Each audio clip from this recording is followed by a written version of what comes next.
തിരുവനന്തപുരത്ത് പ്രവേശനോത്സവത്തോടനുബന്ധിച്ച് NDAയുടെ MLA V Muraleedharan കുട്ടികൾക്ക് മിഠായി എറിഞ്ഞു കൊടുത്തു.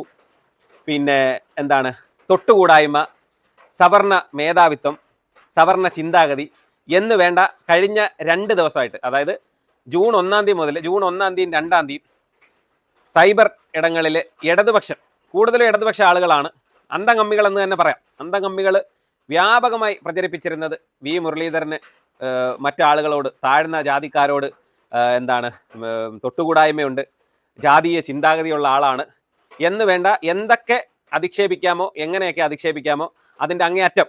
അപ്പം അതിൻ്റെ കൂടെ ഇന്ന് നമ്മുടെ കടകംപള്ളി സുരേന്ദ്രൻ, എന്തായാലും തോറ്റതിൻ്റെ ഒരു വിഷമവും ദേഷ്യമൊക്കെ കാണുമല്ലോ, അപ്പോൾ കടകംപള്ളി സുരേന്ദ്രൻ അവസരത്തിനൊത്ത് ഒരു പ്രതികരണം നടത്തിയിട്ടുണ്ട്. അതൊന്ന് കേട്ടിട്ട് വരാം. യഥാർത്ഥത്തിൽ അതിനെ ന്യായീകരിക്കാനൊക്കെ ഒരുപക്ഷെ സാധിക്കും. അതിനകത്തുള്ളതെന്ന് വെച്ചാൽ ഒരു സവർണ മനസ്സാണ് അതിനകത്ത്.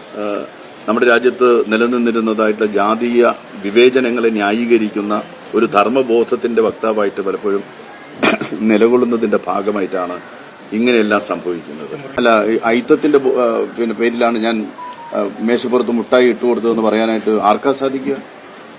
ഞാൻ പറഞ്ഞത് ആ മനസ്സിനകത്ത് കട്ടപിടിച്ച് നിൽക്കുന്ന യാഥാസ്ഥിതിക ബോധവും ആ സവർണ മേധാവിത്വപരമായിട്ടുള്ള സാമൂഹ്യ അവസ്ഥയുമാണ് യഥാർത്ഥത്തിൽ ഞാൻ പറഞ്ഞത്.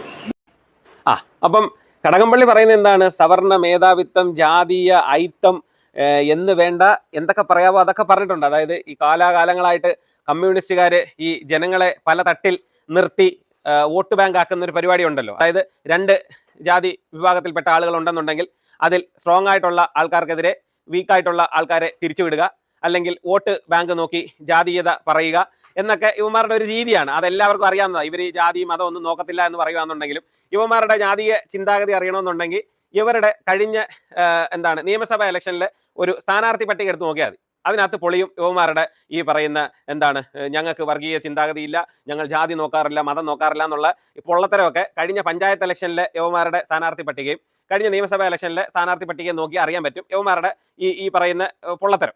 അതല്ല ഞാൻ ഇവിടെ പറയാൻ വന്നത്. അപ്പം ഇത്രയും ജാതീയ ചിന്താഗതിയൊക്കെ വച്ച് പുലർത്തുന്ന ഒരാളാണ് വി മുരളീധരൻ എന്ന് എനിക്ക് തോന്നുന്നില്ല. ആള് BJP ആണ്, NDA ആണ്, അതൊക്കെ വേറെ കാര്യം.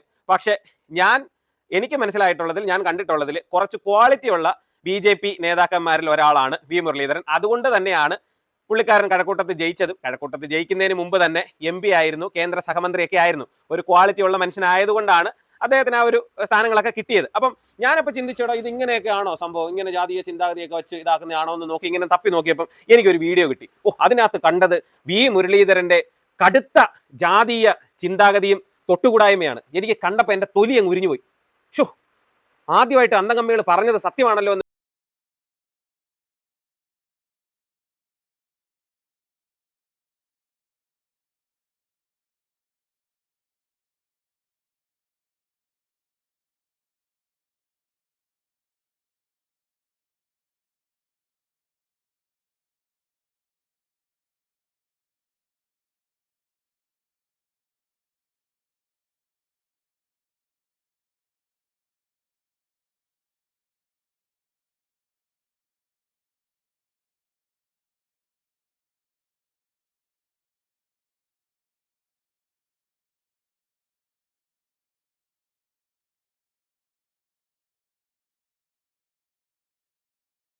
നിങ്ങൾ കണ്ടില്ലേ ഈ വീഡിയോയ്ക്കകത്ത് വി മുരളീധരന്റെ കടുത്ത ജാതീയതയും കടുത്ത ഈ പറയുന്ന തൊട്ടുകൂടായ്മയൊക്കെ നിങ്ങൾ കണ്ടു കാണുമോ?